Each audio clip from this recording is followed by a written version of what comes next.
Welcome back to Blunt in the Bedroom. Last episode, we got really into the topic of propaganda and ended up needing a second meeting time to really get where we wanted to go. So, here is the continuation of our conversation. As always, we're going to have a blunt and to be blunt. Maybe not blunt enough, maybe too blunt. You decide. We know that propaganda can come through governments, corporations, any other kind of political entity or nonprofit organization, even, and even individuals, like the manipulation of a couple of your friends against each other or something, right? Like those things happen too. And maybe it doesn't officially fit propaganda, but I would contend very similar energy going on. Yeah. But we wanted to know, how does propaganda work? How does it dupe us? How does it achieve its goals, right? Because that's what propaganda is. It's trying to achieve a goal for someone else, kind of at the expense of the little people, usually, or the Yeah. people who don't have access to see more, know more, or do more about it. Yeah. Yeah. I think it has to do with the ignorance of it. Because, what's coming to mind now is that woman that I forgot her name. They did a whole show on like Hulu or something about her, but she got all these rich people to invest in this like fake. Do you remember what I was talking about? Like it was like a fake, like I don't know, medical treatment or something. But she became like really rich off of it by manipulating other rich people to invest into this. I think she ended up going to jail. Yeah. Yeah, she was like the CEO of the corporation or something, right? And it Yeah. was like, is it Elizabeth Smart? Is that who it was? Yes. Is it? No, Okay. wait. Was that the No. one that was kidnapped? Yeah, I know. I get them confused. They're Okay. both blondes. I feel Elizabeth sounds right though. And she has like a fake deep voice too. I I thought don't I heard somewhere remember that it was enough fake about it. deep voice, but they did a show about her. But I mean, it was like she got a lot of people, but because these rich people didn't know better. It was like, oh yeah, everyone's jumping on this. I don't remember what product it was, but let's say vitamins, particular vitamins that were like a cure all for something, right? Everyone's on this healthy whatever, and people are moving away from like store bought stuff. So let's do this, like all that stuff. But it works because they didn't know better. And they didn't, this is just another rich woman that was in this world with you. So you just believed it. That is such a great point because I was just saying the little people, but I think you're making a great point that fooling the rich people is probably a better gig. They make bad investments all the time. How many people Yeah. lose money with like pyramid schemes and all kind of stuff? I mean, you put a little bit of baby foreskin juice into some face cream and they'll like pay through the nose for it. So, that does seem like a little foolable, a little extra gullible if you ask me. I mean, all you really have to do is be able to sell it. You have to, well, when you sell something to rich people, you know what you're doing? You are selling them status. You are selling Yeah. them being elite. You are selling to them having something that other people don't have. Mm-hmm. And Power, that's a, more power. This is why yeah. I truly believe that power is the only real currency. This Mm, right here is why, because that's all it takes is to let somebody think that they're going to have more power over others, and then they'll usually fall for it. They'll usually, be like, okay, let's do it. oh my gosh. Power is the only currency. Damn. I believe that power is the only real currency. And I think there's a lot of ways that power shows itself, like sometimes with money, sometimes with, you know, education, knowledge, whatever. But yeah, that's the only thing that really matters. Yep. Well, so to that end, if we're saying that power is the only currency, that would mean that propaganda's purpose is to gain power, which is Yeah. 100% true. Yes.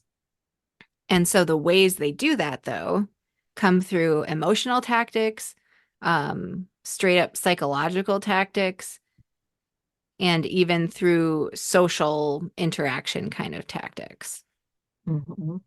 So emotional, I think we kind of touched on fear, that using fear is probably the number one method, Yeah. I'm guessing, right? Make Well, it's the people most effective, I think. It's the quickest way to get people on your side. sure. Well, right, because as soon as people fear that their acceptance into the group is at risk, if maybe not as much anymore, but at least for most of human history, if you're not in the group, you don't eat. You don't have protection at night. You know what I mean? Like it was a big deal to be in the group.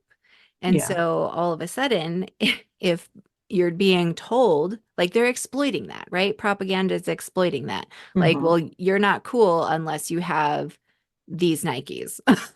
Yeah. Like you're not in the group unless you have these Nikes. I totally think that that is hitting the same stuff in our brain that would Yep. make us afraid of being kicked out of the group, you know? Yep. Agreed. And Ugh. I grew up in New York too, so that was definitely something. Like I remember felines. At one point, if you have felines, you were excluded. Like absolutely not. That was just like, you know, like you might as well have come to school barefoot. Really? Isn't that wild how we do that? And Because I totally because bought it we too. we've been tricked. We've Yeah. been tricked.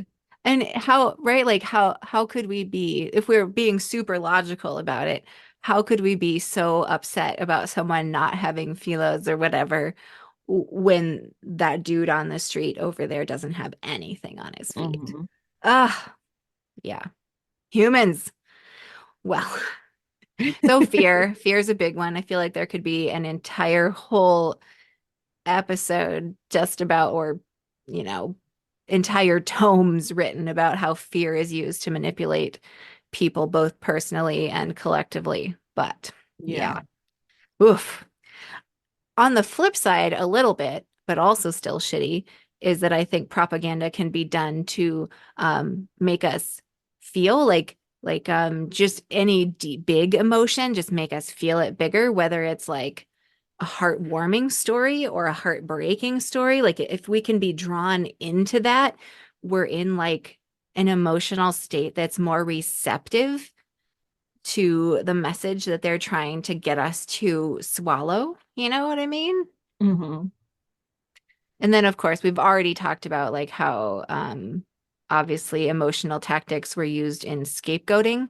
So when a certain people group is being othered, or like the when the Jews were being when Hitler was telling the German people that it was the Jews' responsibility for causing X, Y, and Z. I mean, that's scapegoating. And Well, I I think mean, that, yeah. like I've heard several people, several intelligent people in this country say that, like whenever I would say something about we need to address climate change or the climate crisis, they're like, well, China does it worse. Like China contributes more, and I'm just like, what the fuck does that have to do with anything? Like, yes, they should address their shit too, but that doesn't mean that we need to just not do anything because they're creating more of an issue or whatever. Like, I don't know. To me, that it was very frustrating to me. I found it to be just a straight up stupid argument. Well, I've heard that called whataboutism, where the it's not really answered. It's just like, well, they did it too, and what about this thing over here? It's totally a deflection of It's childish. I find it to be super childish. yeah. Right. It's a responsibility avoidance, Yeah. or and allowing yourself to be distracted and and misled, but obviously they're good at it. So, but I would say even patriotism, like that us versus them that's growing in the US right now, and Yeah. it's being, like it's the I mean, it's also the fear mongering, but it's like either you support this country or you're, against everything it stands for if you don't support like whatever conservative idea it is. I mean, I think that probably goes both sides. Probably more progressive and liberal folks would also say, well, okay, so even that in our country, love is love and whatever, that poster, I mean, Mhm. that's not patriotism exactly, but I sort don't of. think so. And I don't think it's propaganda because it's not, I guess I'm thinking about this in real time. Is that propaganda or not? But it's not misinformation. Yeah. I don't know. I guess it's a aspirational message, which is different. That's how I take it. I've never considered that propaganda. Yeah, that's fair. I just had to work that one out, so good. Yeah. But then looking at psychological tactics, which I realize is very much emotional stuff, but it's like understanding the psychology of emotions and realizing that by first manipulating emotions, we can use that to drive.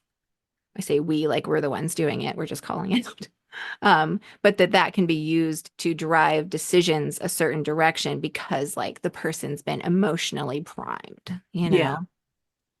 Um, I mean, you'd have to. Like, logic doesn't, like, propaganda doesn't work with lot when you're only using logic. Like, it does, it can't, you know? Like, that's why, whenever you were talking about the count, well, you wrote on here, the counter propaganda, like, how can we use it for positive? yeah. Like, I feel like it's harder to go the other way because of that, because it's like, now we're manipulating people too. What? What are you I like talking how about? you say we did that, like, so I won't feel useless, even though I had nothing to do with that. I didn't even think to do it.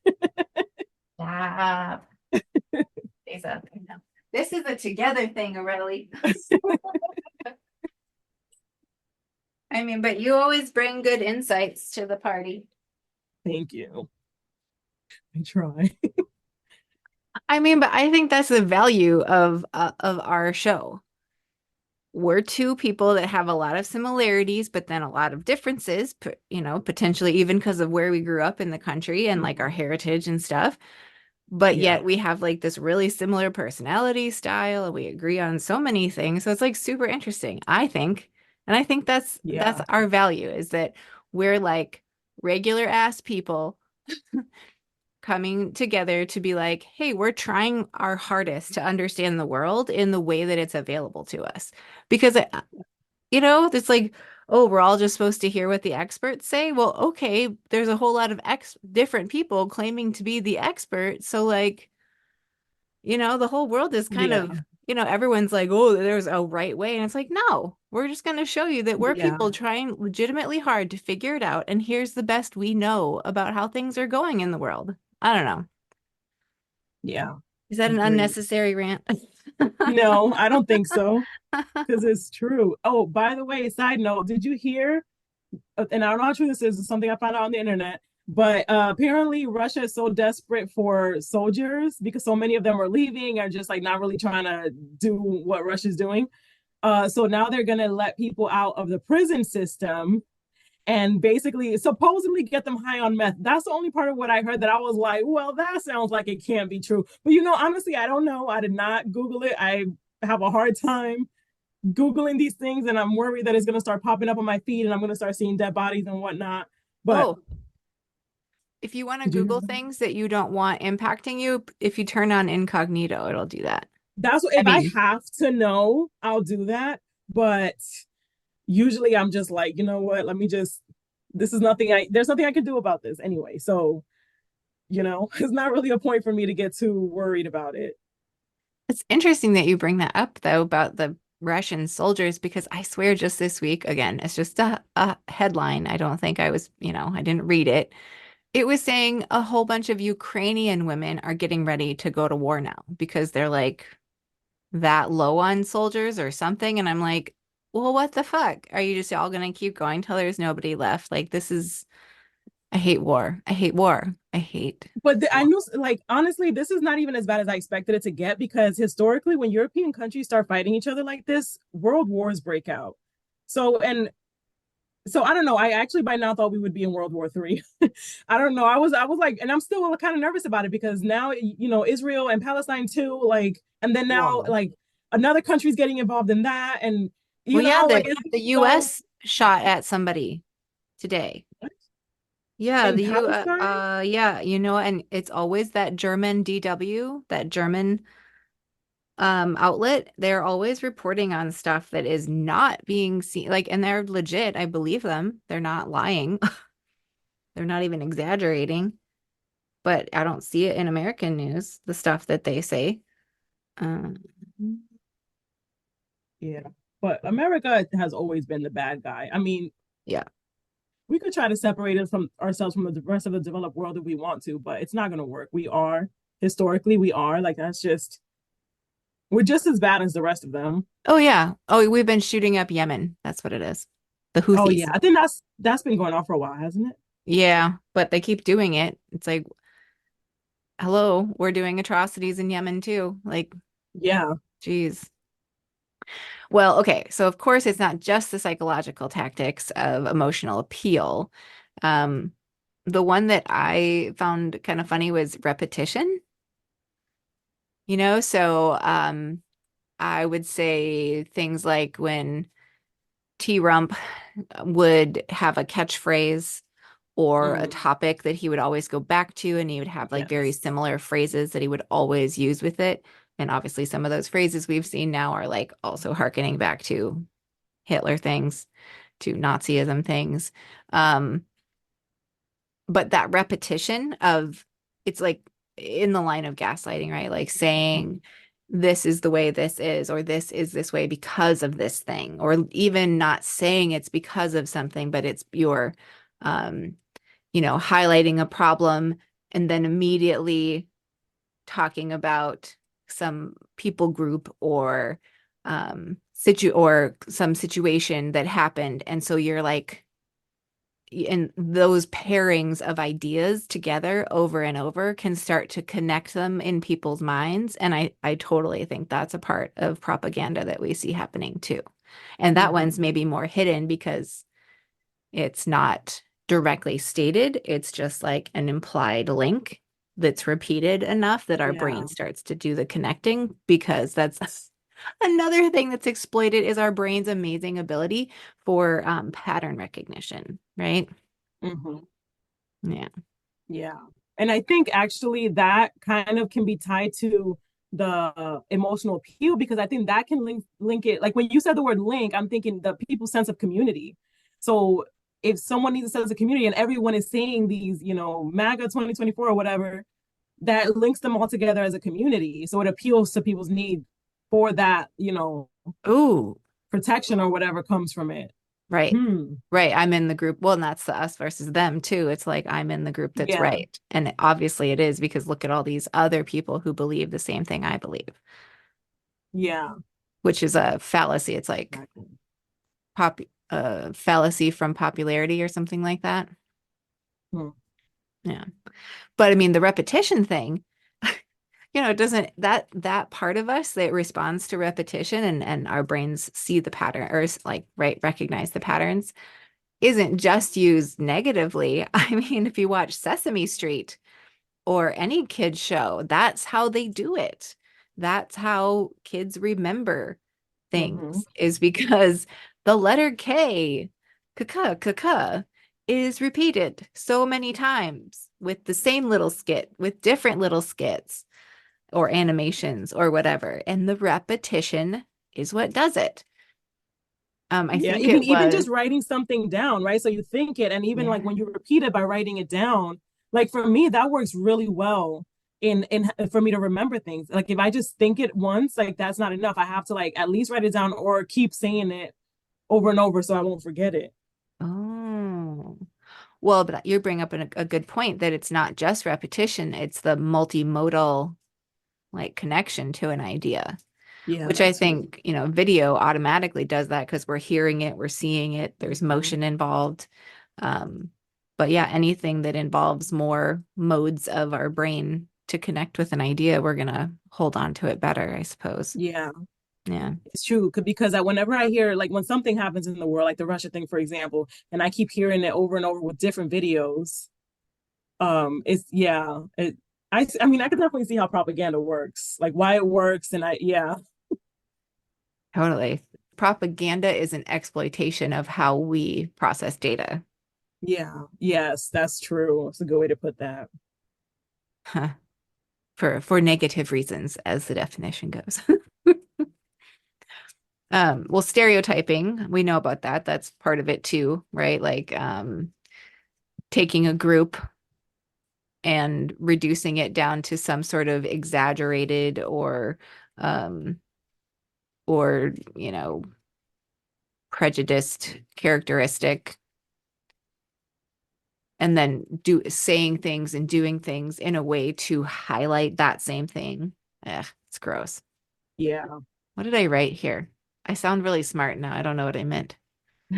Stereotyping, reducing a group to a few simplified and exaggerated characteristics, or commonly resulting from avoidant projection and cognitive bias from the stereotyper to the stereotypee.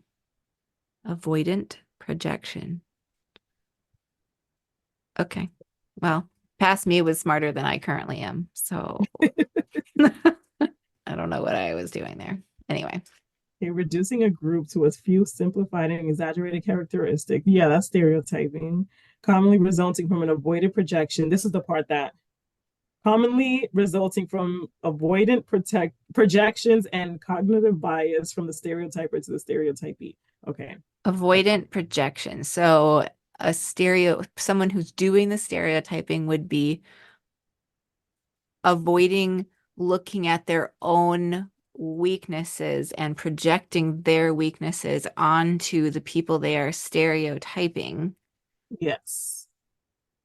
Cognitive bias. And cognitive bias such that they like can't even compute if it's put in front of them that it's actually their weakness, right? Like that Yes. the brain has just like That's how I understood it. made so many pathways around understanding reality and it results in this like stereotyping bullshit, Yeah. right? Oh, I hey, agree. I do think okay. that's why people stereotype. I had never put it in those words, but I do. Yeah, that sounds right to me. Yeah, I was really high, I think, when I wrote that. Why is it being really high brings out the 5 syllable words? It's funny. Okay, actually, there's no 5 syllable ones there. Whatever. Okay. Let's see. Stereotype. That one. Stereotype. 1, 2, 3, 4, 5. Okay, Yes. all right. I Is that did. how you learn how to tell the syllables? That's how I learned in school, in elementary school. You I clap. think so. I think I always do a finger count more than a clap, Oh, but yes. that probably is better for grown-ups. I still do that when I need to count syllables. I still clap. That's fine. You're allowed to. Heuristic. Yeah, that one too. Anyway, okay. Oh, okay. All right. Hey, There's a hey. few.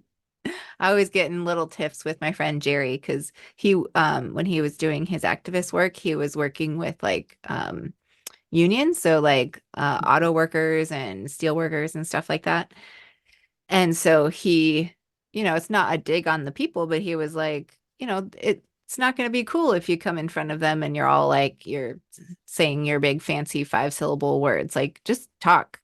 Like, Yeah, not like dumb it down, but like words that are everyday words. Like, don't make people feel like, yeah. So, yeah. and I understand that.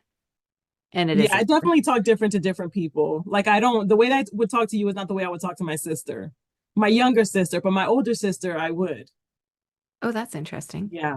It's well, they have different education. Okay. Yeah, my younger sister, like she didn't finish high school, that sort of thing. And my older sister, she got I I can't remember if it's bachelor's or master's, but she definitely like is educated. So Gotcha. and works in corporate America. So she's more we talk more similar than, my younger sister. Gotcha. But, like she's not stupid or anything. She just, it's like Jerry said, don't assume, I guess. Yeah. Well, it's funny when you said that before when we were out at the bookstore, I was like, oh, wondering if you talk different to me because I'm white, which could be too. And I was like, oh, if that's the case, is very interesting. And I would want to know more about that. And it would be really interesting to like explore that at some point. But I should unpack it because I don't know why I do it, but it is because you're white. ah, And I mean I, I really don't. You never made me feel uncomfortable about it, but it's just something that happens in my head. isn't that good? I mean, I'd be here for it if you wanted to explore it together. It would be an interesting thing, but because I wonder, I think I am very much myself with you as I am with like my sister or whoever, but I don't know, maybe there's things that I think sometimes I affect a slight New York accent sometimes talking to you just because I do that with anybody I talk to but I'm like hyper aware of it now because we talked about it. Anyway, I think it's all fascinating and I love that we get to explore that. Oh my gosh, yesterday I talked to someone. at a networking event. His name is Vlad, and he sounds like Dracula. And I just wanted to ask him so bad if he was from Transylvania, but I didn't know if that was going to sound ignorant because I don't even know if that's a real place. That's so American. I'm now I need to Google it before people on this internet think, well, confirm what they think of Americans. That's so amazing. I wanted to ask him if he was from Transylvania. It's great. Is it a place? Oh, I it don't is in know. Romania. Okay, look at me out here. I was not going to sound stupid. I mean, I might have still sounded ignorant, but it is a place, so we know now in Romania, Okay, and it's Transylvania? Transylvania. Okay. I Yeah, because because I wasn't sure if that was real or if that was from Hotel Transylvania, the movie. oh, I was gonna say Rocky Horror Picture Show. Oh, is there too? Okay, so then yeah, it's a real place. Well, Hmm. because in Rocky Horror Picture Show, he sings, it's what the heck is his name? But he's in drag and he's singing about being a sweet transvestite from Transylvania. Oh. Oh man. I've never seen that show. Oh, it's a good one. That's one where it's like a cult classic where you can go to see it in the theater and there's points in the movie where you shout different things or you throw different things at the screen. So it's like a audience participation cult classic thing. I don't see it as Oh. much at theaters anymore, but for years it was quite the thing, apparently. I mean, I've always heard about it, but it's one of those things that it's maybe not something that I was popular in New York. Yeah. Yeah. At least not where, I mean, I don't know. I grew up in the hood, so yeah. It also might fall into the category of white people shit. I don't know. I can't think of any black person. I'm trying to like, and I'm not sure if it is. I can't confirm or deny that because but I don't think I've ever heard of a black person talk about it or a Yeah, I Hispanic was person talk about it. sure. I was trying to think if there's any people of color in the film, and definitely not the main characters. They are all white, I believe. So, yeah. Yeah, but from that time, that wasn't uncommon. Yeah, So that wouldn't be a reason because we've all watched, Dirty Dancing and Grease. gotcha. Okay. You know what I mean? So isn't that's not really that wouldn't be a reason for a movie that old or a show that old. But I don't know, maybe it's just wasn't common. Like the song, the White Anthem. The There's Sweet white, Caroline and another one. the white This anthem. small town girl in a lonely world. That movie, that song, I mean. Oh, is that John Mellencamp? Uh, Uh, I don't know. Not Bon Jovi. it goes on and on and on and on, right? Hmm. It's I'm a small town Hmm. girl in a lonely world. World. I don't know the song. I can't believe you don't know it. Oh my gosh. I Okay. mean, I know So it, but I don't know it well enough to sing it. that's the only piece I really hear. But every time that song comes on, every white person around starts singing it. I would too. So I would. fun to watch. I remember the first time I heard it, and everyone started was everyone. We were in Oregon, so everyone there was white, but everyone started singing along to it, and I was like, "Is this song new?" Like I was asking Antonio, "Is this a new song? Like I haven't heard it before." He's like, "No, this is just a white anthem." Like, Oh my God, that is amazing. I love it. Well, and see I how think, funny, like the perspective that there's a perspective difference because I might be in a space and realize everyone's singing it, and it wouldn't occur to me that it was the white people singing it. I would have been just like, oh, everyone's singing it. yeah, that makes sense. Yeah, perspective. Hmm. Oh, that That is so definitely interesting. it is.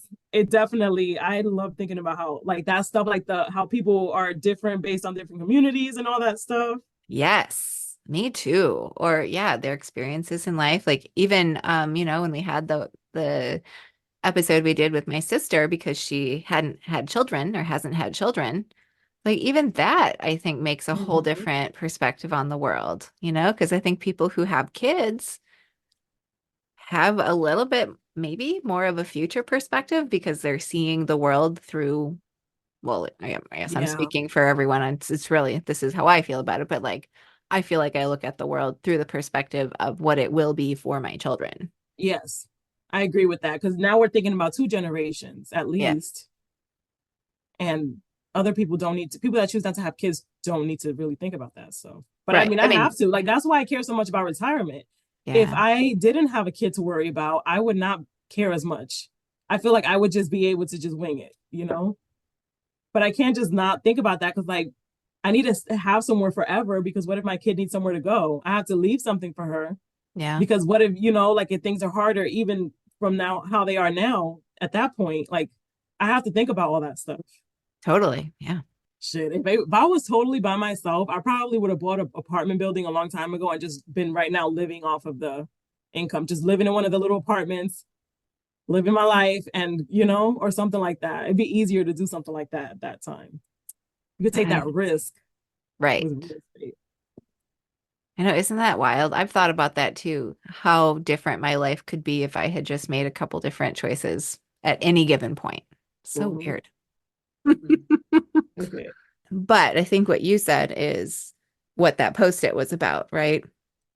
Was like Yeah. you're not doing something right if you're not getting reported a time or two. Yeah. Because if you're not getting reported, then it kind of is basically that we're just letting the world be completely comfortable.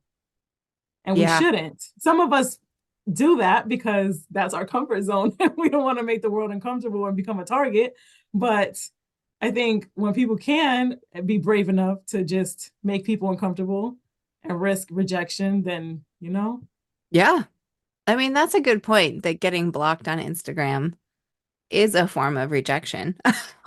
yeah, it is. Like someone saying, I reject you having a voice. No, you need to go away because I don't like what you're saying. Oh, I'm really glad that you brought that home. Because a lot of people still don't want most of us to have a voice. Like that's still very triggering for some people. Yeah. Well, and it's taken my sister and I have probably been talking for 10 years about putting out our, kind of anti-religion or anti-mind control religious stuff because it is hard to talk about it. It Yeah. feels a little bit like broadcasting to the world that our parents are abusive dummies. You know? But also triggers abusive dummies. That's the part that would scare me the most. Like It's I true. would be because those types of people tend to be extremists and have guns and all of that. So I don't know. I don't know. Oh, It it's would true. just I scare mean, me to piss off those people. right. Well, I've even had thoughts of like, do I trust that my own father wouldn't take literally the passages about shalt not suffer a witch to live? I don't know. Oh, I mean, I don't think he's that level of cuckoo, but yeah. he spent 20 whole pages on a written diatribe to the pastor of one of the churches he was a part of about like what the biblical definition of a day was. So like I have no idea. You can go to that level, who knows? I don't know that Yeah. it translates into violence, but if you believe in this book so literally, it can really fuck you up, right? It's like, well, if we tie it back even to propaganda, it's Mm-hmm. like trying to create a group of people that believe exactly the same thing so you can keep really tight control on them. And you know what I realized the other day, actually, like yesterday, actually, is that some people that were in the military have that kind of fanatical way of thinking. Like we were watching, Antonio and I were watching this reality show about like everybody's trying to win some money or something. Anyway, there was this military guy there, and the way that he used his military verbiage to justify his hateful behavior towards others, I was like, oh my gosh, I've heard this kind of bullshit before. Like that. And Hmm. obviously I was in the military. I obviously I know it's not everyone the same way as Christians are and all like that, but it's very much like I hear it, the bullshit. He's over here talking about, well, I had to do that fucked up thing that I did. He didn't say that, but whatever, I forgot what he did, but I had to do that fucked up thing because I'm a army or a marine and we're mission oriented by all means necessary or we're gonna get the mission done. Like, and he like stepped on a little old lady. He was saying this to justify kicking off an old lady from the show. Mm-mm. So I mean, you know what I mean? Like it's just I it sounded very familiar the way that it was said. There's a quote I need right now. Anything like that, right? Like military stuff, religious stuff. Um, Even if you look at schools kind of stuff, Yeah. like there's a little body of jargon surrounding it where those jargon words have like an elevated status. And if you use those words or things fit within those words, therefore it's good and valorous and, beneficial. And we just accept that. And we have like a feeling in our body that this is good. And Yeah. so it I can like noticed that cover over shit. with like the mascots. Yeah. I remember I was teaching at a school the other day, and they I think their mascot was like the wolves or some sort of animals. I think it was, let's just say it was the wolves. And I remember seeing the bathrooms was wolves, and then the girls' bathroom was lady wolves. And for Ah, some reason, I felt like that was gross. And maybe this is why. Maybe because I felt like it was propaganda to create this like loyalty to this mascot, to this school, to this. I mean, you could almost say flag, how some people use it. And so like there's like competition, like we're better because we're the wolves from the llamas or whatever the hell the other school is well, you it sounds know like that one went even farther, like, well, mascots in general, right? We're the wolves over some other team.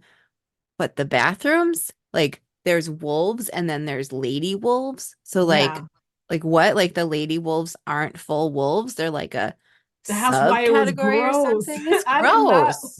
I did not like that. And I think I even asked someone, I'm like what, I don't even remember what I asked, but I'm like, is this like, is that the locker room, like what am I looking at right now? I couldn't explain, I couldn't articulate why I felt like it was so inappropriate, and you just did. Thank you. Oh, good. Because You're I couldn't welcome. figure it out, but I was just like, what the fuck? Wow. I mean, We're proud of it. well, look at our stupid words anyway, right? Like, what is the line that, like thinking about, here we are speaking English and it's the oppressor's language. It's Yeah. the oppressor's language. I mean, we've got man and we've got woman. Hello. Yep. And Spanish, which is also very much an oppressor's language, is super sexist of a language. There you go. And Yeah. isn't that sad? The only way we all have to communicate with each other is the oppressor's language. Yes, it is. So I'm just going to throw this extra little tidbit in here when we're talking Bible stuff and the oppressor's language. So, of the many examples that could be found, one thing I came across when the Bible was being translated into English, I don't remember if it was King James or what version it was.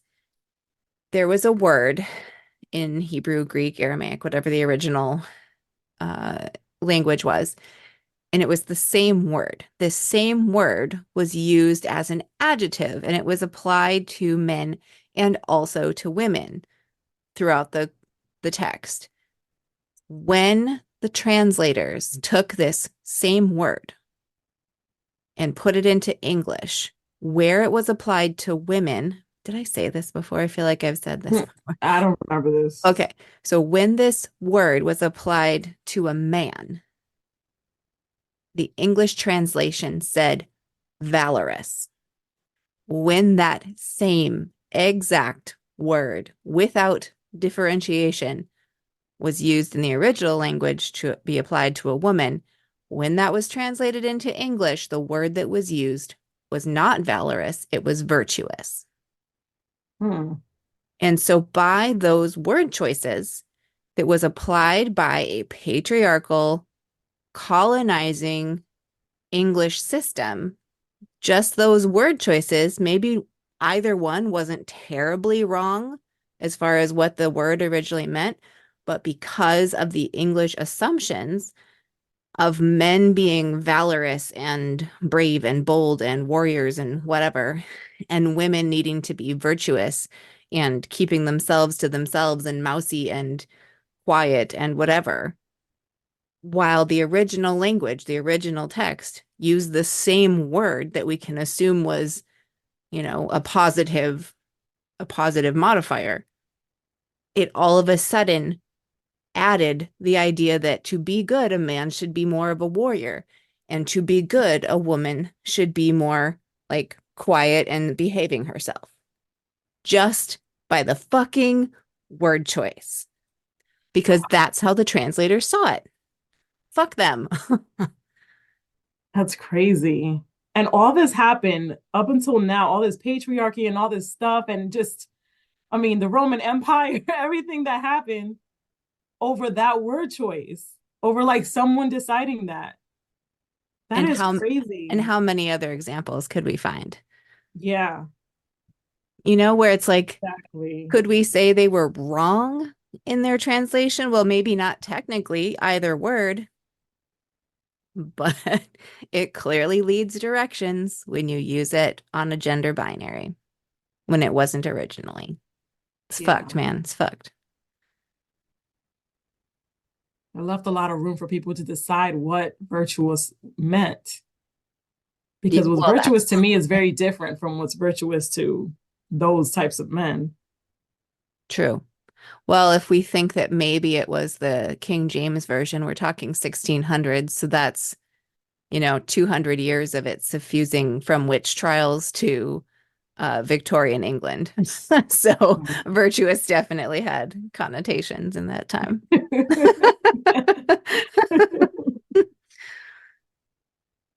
Good times. Oh man, doesn't that make you Oh, feel small? huh? Like, doesn't it make you feel small to know these things? Like when I really process this, I'm like, oh my gosh, like it's all so inconsequential if you think about it. Well, no, that's not the right way to say that.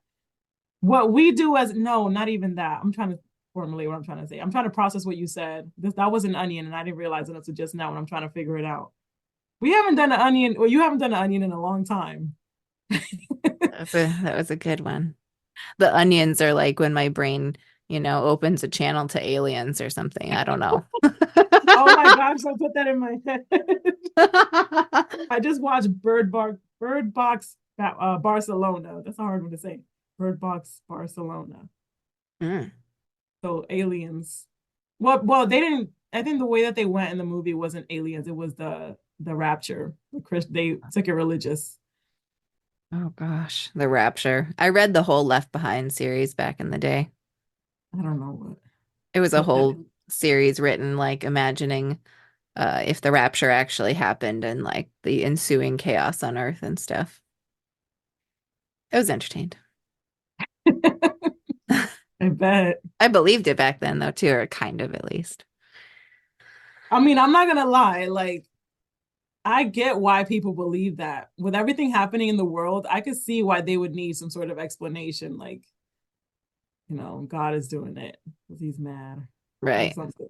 Well, and then it lets people think like, oh, well, see, the world can just get worse and worse because when it gets so bad, God's just gonna whoop me out of here and I don't have to worry about it.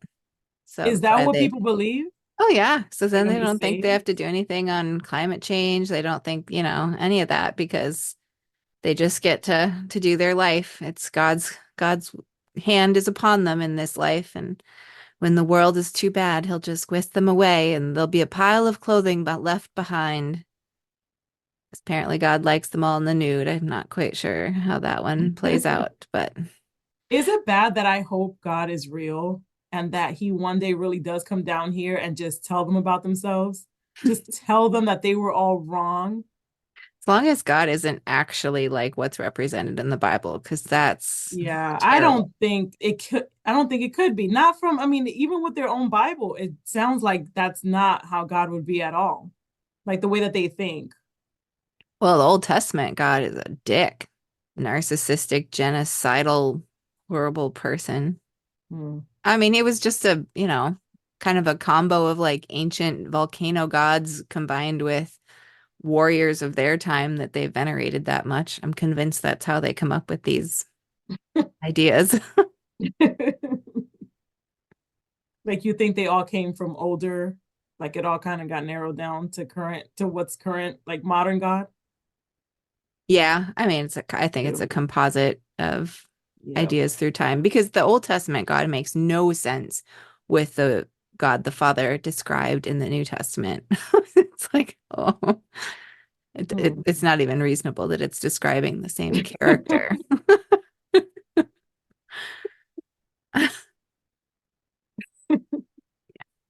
Good times. That's a really nice way to put that, I think. Like a very nice way to call them all crazy, all the fanatical Christians. Ugh. I mean, I I have to always remind myself because it is very easy to just scoff like I just did and to be like to feel high and mighty of like my brain got out of that way of Yeah. thinking, but also I don't know. I don't, I was lucky enough to be put into public school while also attending a cult on the weekends. So if I hadn't had that, maybe my brain wouldn't have been able to, see a little bit of light through the window and be able to claw at it enough. I don't know. Yeah.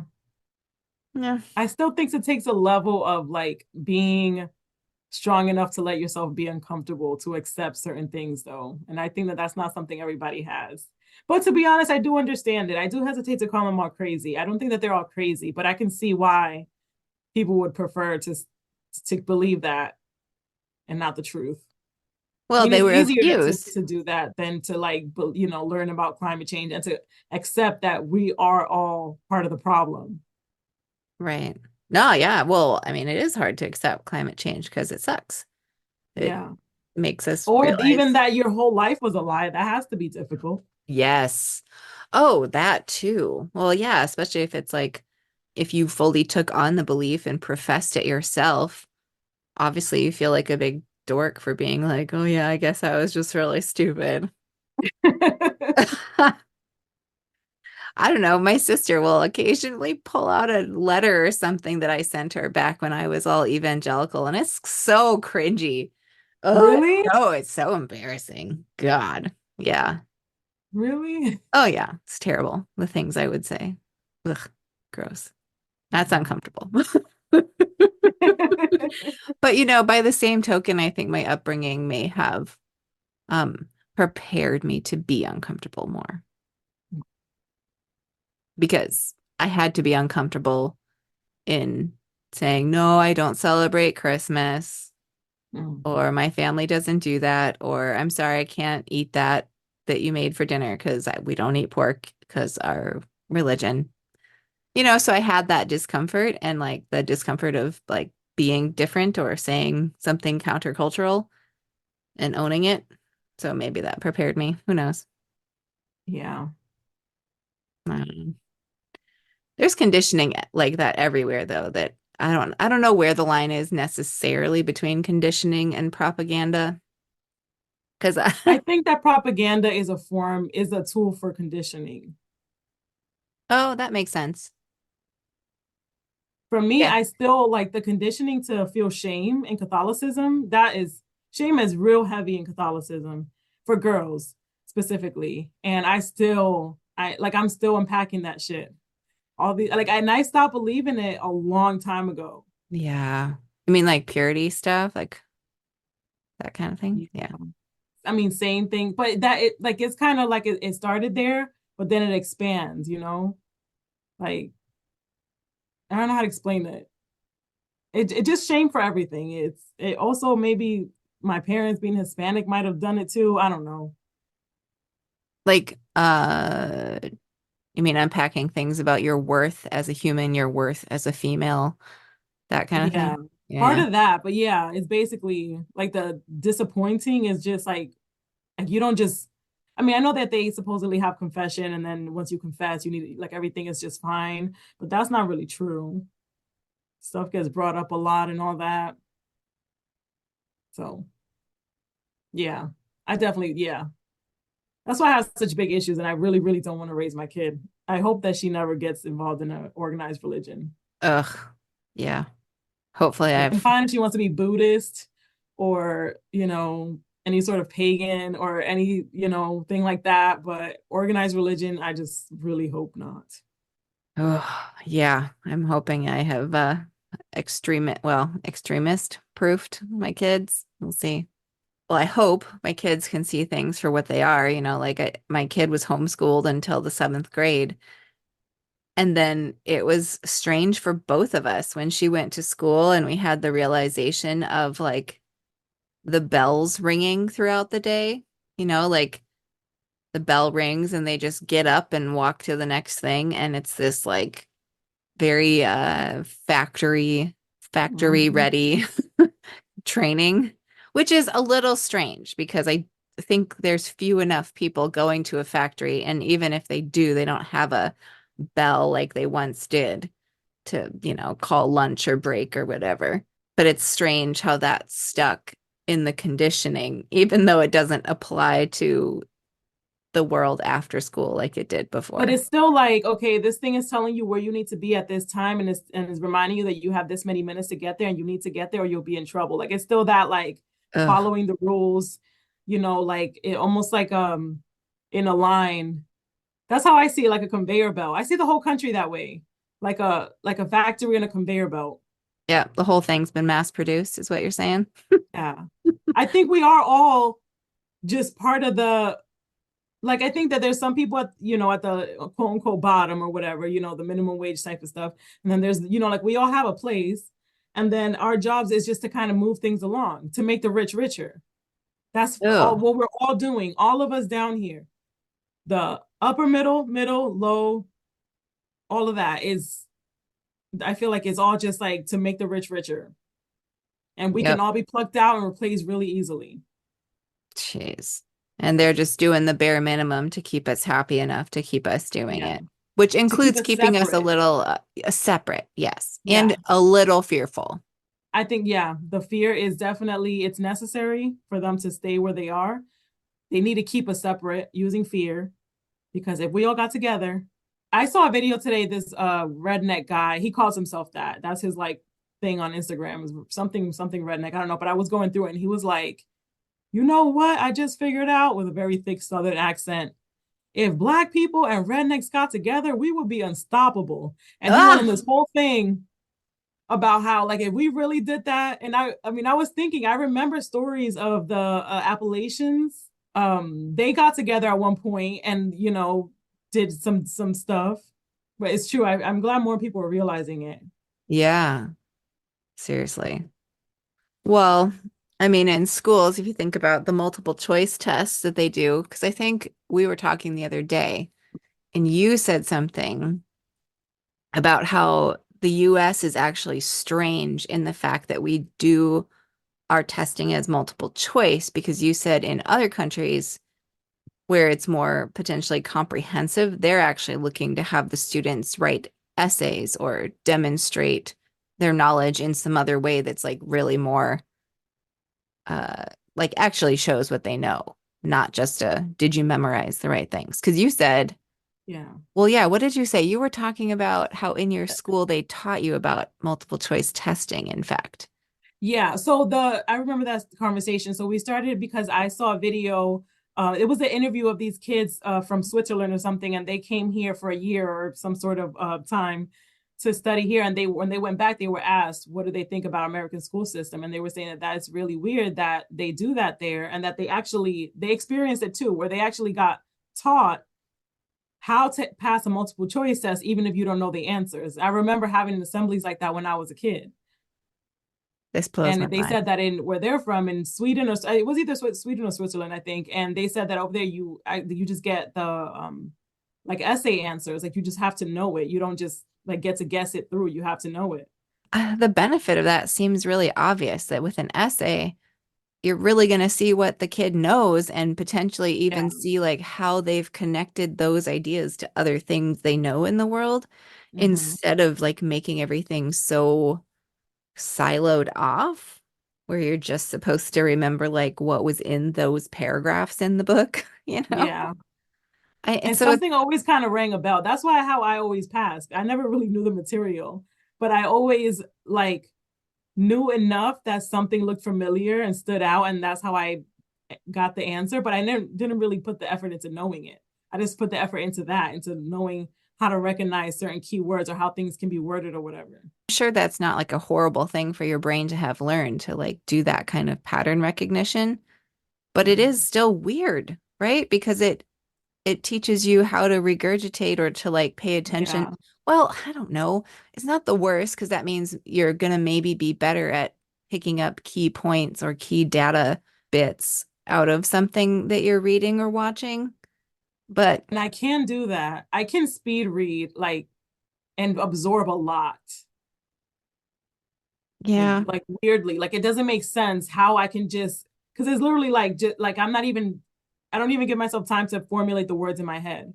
I just keep going, but Hmm. I can like retain a lot of it. Not all of it though, Yeah. but enough that I could see familiar like something familiar in a multiple choice test. Right. Well, yeah. So I mean, there's probably something we could say about that that's like not awesome for learning. But I think bigger than that, when we're taught that by knowing something, it's just about picking the right answer. It's like reinforcing the idea that there's one right answer and it can't be Yeah. other things. And so then, like, that's where conversation about, the nuance around it or whatever just stops. Because if there's one right answer, there's no room on a multiple choice test to be like, well, I see why you would pick that, but really I would argue that this is this way because of these other things here. And have you thought about, all of that Mm-hmm. stops. And That's true. It stops critical thinking. yeah, and I would argue that's important at every level. I don't think you need to Yes. have kids go through 10 years or 12 years of like memorization, just swallowing and regurgitating, and then expect them to have critical thinking. No, they are born with the critical thinking, and we squash it out of them with our multiple Yes. choice tests. And then we get people listening to the news who did multiple choice tests their whole life, and they're like, oh, well, that's the right answer then. Mhm. And there's no Yeah. discussion. Ah, Hmm. That's terrifying and so sad and sick it makes me and wonder, psychopathic. right? Well, yeah, it puts psychopaths in a really bad place because if that's just a natural brain wiring, it Yeah. it like means that a psychopath is not able then or has less capacity or less freedom to be like, oh, I should maybe analyze what's going on with me here and have some thoughts about it instead of just like, well, there's one right answer. Because I think psychopaths do get really stuck on there being one right answer and they'll like Yeah. get violent over their defending of the one right answer. Yeah. That's Yeah. why I think that it would like help make psychopaths almost. Oh gosh. Like, maybe Ooh. not psychopaths are born. Maybe that's why there's so many narcissists though. Psychopaths are born, not made. Sociopaths are made, I believe. So maybe that's how that happens. Like maybe like we're creating them by doing that, by not letting the brain wiring that makes multiple ways of understanding things possible. Maybe because we're shutting it down so early. Yeah. I Like we're don't know. never letting those muscles get or those pathways is actually, I think it's neurological pathways that don't get formed right with sociopaths. Oh, sure. Stay in a or narcissists, sociopaths, I don't know. But it's like they stay in a certain stage of like because all in like all kids are narcissists.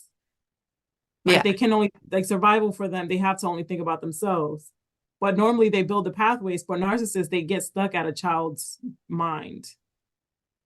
Right. Right. I feel like there's a lot of self-protection going on in those situations. Yeah. Yeah. Man, that's tough. We went pretty far off of the topic, I think. Yeah, we did okay. We brought it back to the multiple choice. Okay. Yeah. Well, I mean, it makes me I'm glad we're digging into this longer, the propaganda thing, because I think we're getting at something. Like I think you and I are seeing something, connecting with something, some energy, some idea that's like really harmful that just needs like unknotting. Yeah. Already there was something else last week that I said was a tool for propaganda, and today we realized that that propaganda is a tool for conditioning. So I feel like that knot is unraveling just right there. That just became Yes. linear. Yes. I forgot what the other thing was though. The thing that is a tool for propaganda. Advertising. That's what it was. Sure, sure. Advertising is a tool for propaganda. Propaganda is a tool for conditioning. Well, and conditioning's role is control. Yes. So everything's Which kind is of about power. power. Yes. Yes. Because, Power is the only real currency. damn, I'm fully convinced. I think we just proved it. We're saving the world. Yes. Yeah, we are. I mean, who are we, right? Who are we to like do, we're not doing Joan of Arc things, but I think verbally saying this stuff and putting it out into the universe, it's gonna exist there.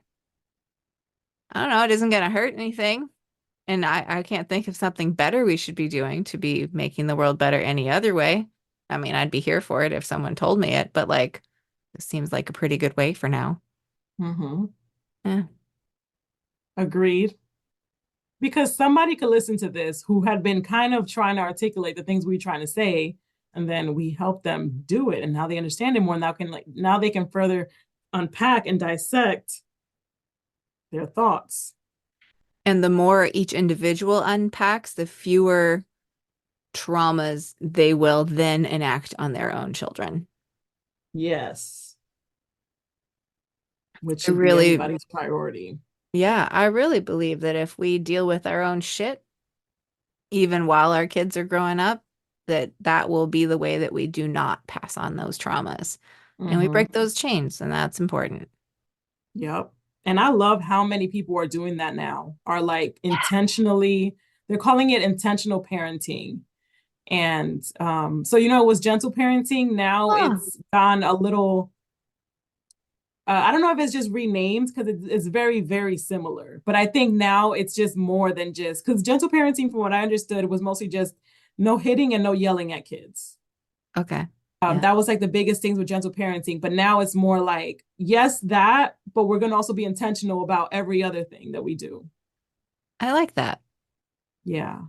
Yeah, it's like the pendulum is swinging back a little bit or something, where people are recognizing that maybe there's some guidance needed, but that it can come from a gentle standpoint. Yeah.